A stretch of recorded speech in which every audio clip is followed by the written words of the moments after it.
Madame, Monsieur, bonjour, bonsoir. Merci de regarder Info Pacifique. Voici les titres et la une d'actualité.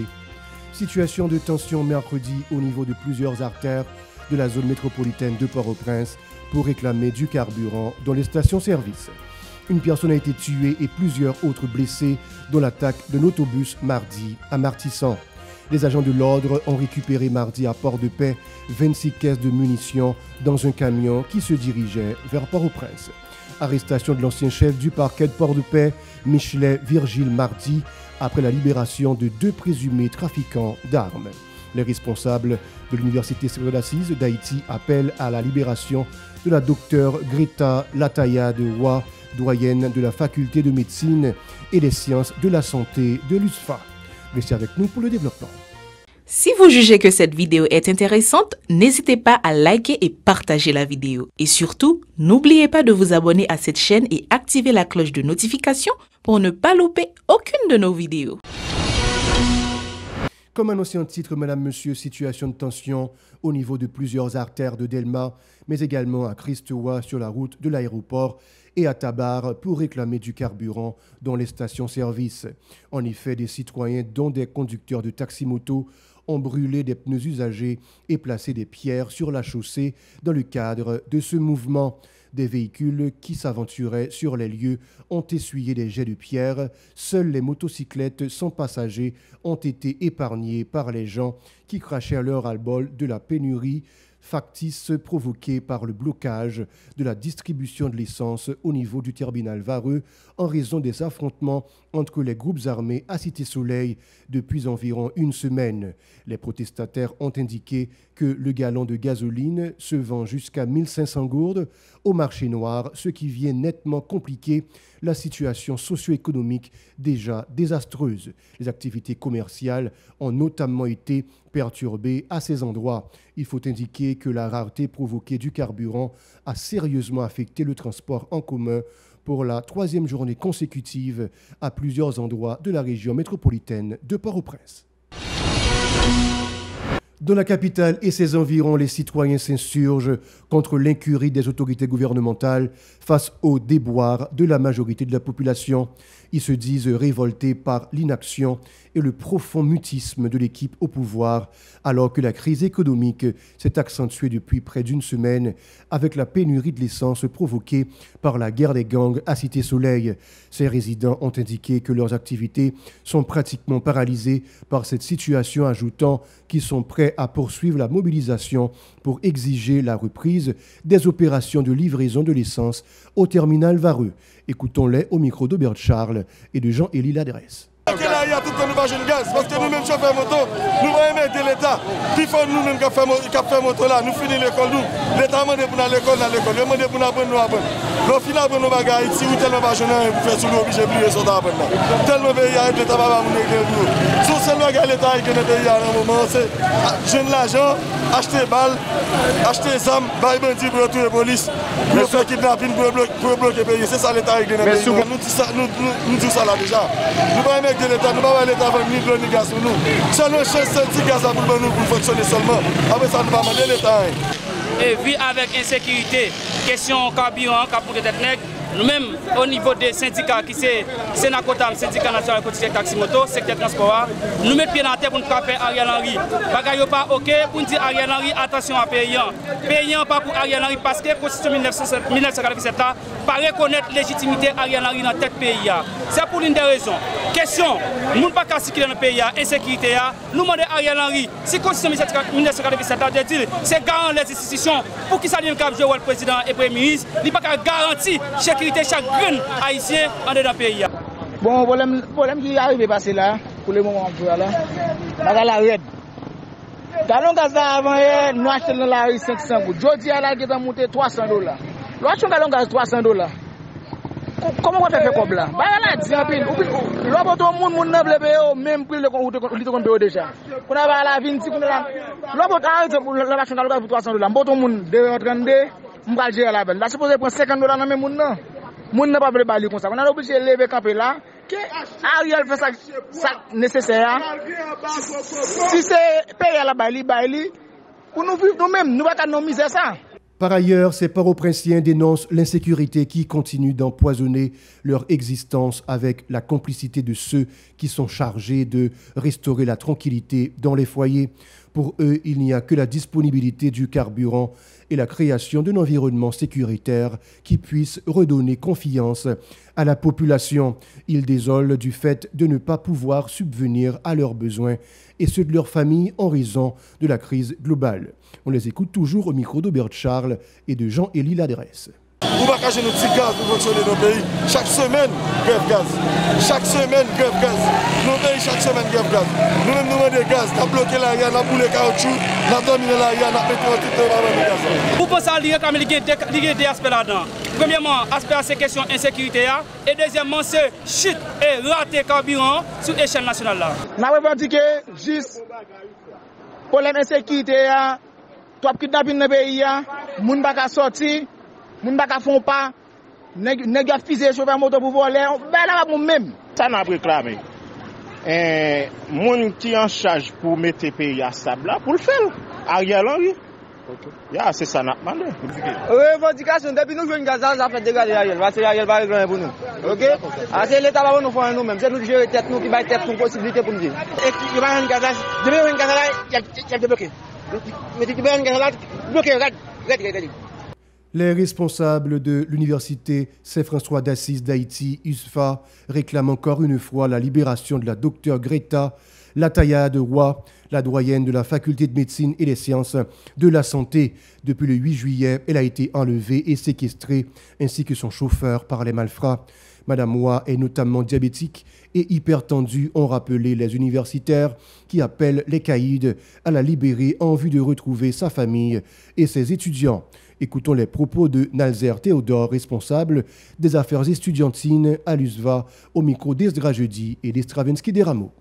Greta Latayade Roy, c'est un monde qui fait toute ville à travail pour le pays. Nous formés jeunes et nous avons service comme docteur. Nous avons service comme docteur, il travaille pour tout le monde. Pauvre ou riche, docteur a travail pour eux. Et il est engagé depuis plus de 40 ans dans former jeunes filles et jeunes garçons dans le pays comme professeur.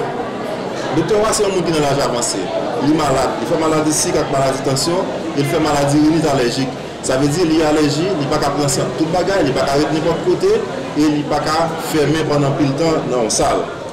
Nous avons demandé, monsieur, après on finit dans le message, comme il n'y a pas de monde qui est dans le mail, il y a pris compte qu'un grand monde comme ça n'a pas mérité pour séquestrer pendant tout le jour ça.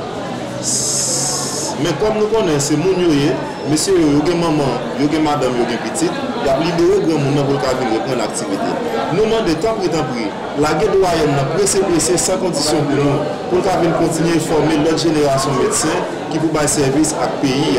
De façon, les malades, ou bien madame, ou petite malade, il y a le docteur. La fureur des bonnes armées continue de faire des victimes à Martissant. Mardi, un autobus assurant le circuit Carrefour-Port-au-Prince a été attaqué par les malfrats qui s'affrontaient une fois de plus dans la 3e circonscription de Port-au-Prince.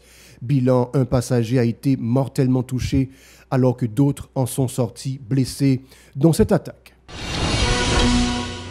Les agents de l'ordre ont récupéré mardi à Port-de-Paix 26 caisses de munitions dans un camion qui se dirigeait vers Port-au-Prince. Le chauffeur Churchill, petit frère, a été écroué et le camion confisqué. Sur la même lancée, sachez que l'ancien chef du parquet de la juridiction de Port-de-Paix, Michelet Virgile, a été arrêté mardi dans le cadre du dossier relatif à la libération de 2 trafiquants d'armes présumés. C'est le Bureau des affaires financières et économiques de la direction centrale de la police judiciaire DCPJ qui a ordonné l'arrestation de l'ex-commissaire du gouvernement. La plateforme des syndicats d'enseignants d'Haïti, PSE, attribue une note négative aux responsables du ministère de l'Éducation nationale en raison des irrégularités qu'elle dit avoir constatées au niveau de l'organisation des examens d'État cette année. Selon le coordonnateur de cette structure, Jean-Robert Alexandre, des élèves étaient en possession de plusieurs tests. Certains centres d'examen ont été aussi perturbés par les agissements des groupes armés, a souligné le syndicaliste. Toutefois, il préconise des mesures adéquates pour faciliter la correction des copies. Ces propos au micro de Vladimir Prédeville et de Stravensky Deramo. On a dénoncé l'État à tout qui n'est pas intéressé à processus enseignement-apprentissage dans la salle classe qui pas intéressé à qui monde qui dans la salle classe et comment le processus enseignement-apprentissage a fait, mais quoi examen arrivé qui mobilise toutes les ressources comme si c'est examen, c'est finalité seulement qui intéresse. Et puis, pendant toute l'année, ça qu'a fait dans la salle de classe n'a pas intéressé. Comment l'a fait pas intéressé, programme pas intéressé, formation pour enseignants pas intéressé. On dénonce ces bagailles ça et demande l'État dans ce sens ça faut ramasser pied. L'État nous suggère pour prendre des mesures fortes contre réseau faussé. Chaque fois qu'il examine l'État, qui est arrangé, qui est dans le ministère, qui est au ministère pour mettre l'examen dans la rue, et ça a une discrédibilité sur le système, non? Qui déjà, dans l'international, là, a perdu poids, a perdu plume. L'État faut le prendre ça au sérieux. Même au niveau syndicat enseignant, qui a goumé pour une éducation de qualité dans le pays, les bagages sont faits, eh bien, les plus contribuer pour dévaloriser le système, non? Pour sa part, le professeur Dorcely Masli rejette la décision du MENF de séparer l'école fondamentale du nouveau secondaire, notamment dans les lycées qui reçoivent habituellement de nombreux élèves du cycle fondamental. Il prône la construction de nouveaux établissements scolaires dans le cadre de la mise en application de cette initiative, indiquant que dans le cas contraire, de nombreux jeunes risquent de se livrer à la délinquance juvénile. Dorcely Masli souligne que plus de 60 000 enfants sont déjà privés du pain de l'instruction à cause de l'insécurité dans l'aire métropolitaine de Port-au-Prince. Par ailleurs, le syndicaliste souhaite le recyclage des enseignants afin d'améliorer la qualité de l'enseignement dans les écoles haïtiennes. Il est toujours au micro de Vladimir Prédeville et de Stravinsky des Rameaux. Prenons responsabilité à tous les niveaux qui pour permettre que nous arrivions à une éducation de qualité. Et nous dit pour nous faire bataille ça, nous continuons à faire travail de sensibilisation nous à travers la presse, travail de sensibilisation nous dans l'organisation, travail de sensibilisation nous bon côté parents, bon côté élèves, pour nous comprendre et connaître que c'est l'État qui doit créer conditions pour l'école faite dans le pays. Il n'est pas possible que je ne dis l'État a un petit pourcentage de l'école. L'État n'a pas créé les conditions du tout pour aller à l'école. Et ça, il n'est pas entretenu pour avoir capacité d'accueil, pour répondre à l'exigence. Et puis, il y a réduit le nombre de petits monde qui t'a doué en réalité entrer là-dedans.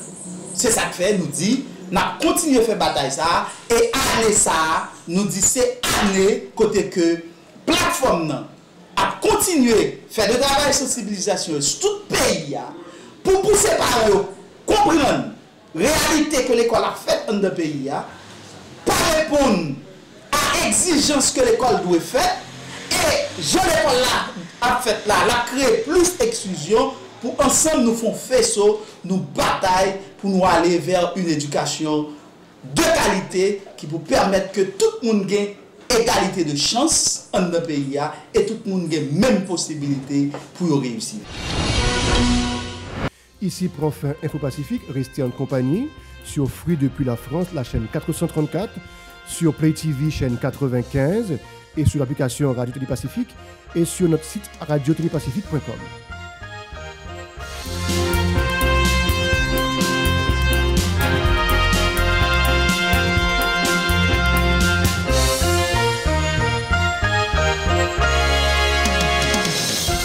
Si vous jugez que cette vidéo est intéressante, n'hésitez pas à liker et partager la vidéo. Et surtout, n'oubliez pas de vous abonner à cette chaîne et activer la cloche de notification pour ne pas louper aucune de nos vidéos.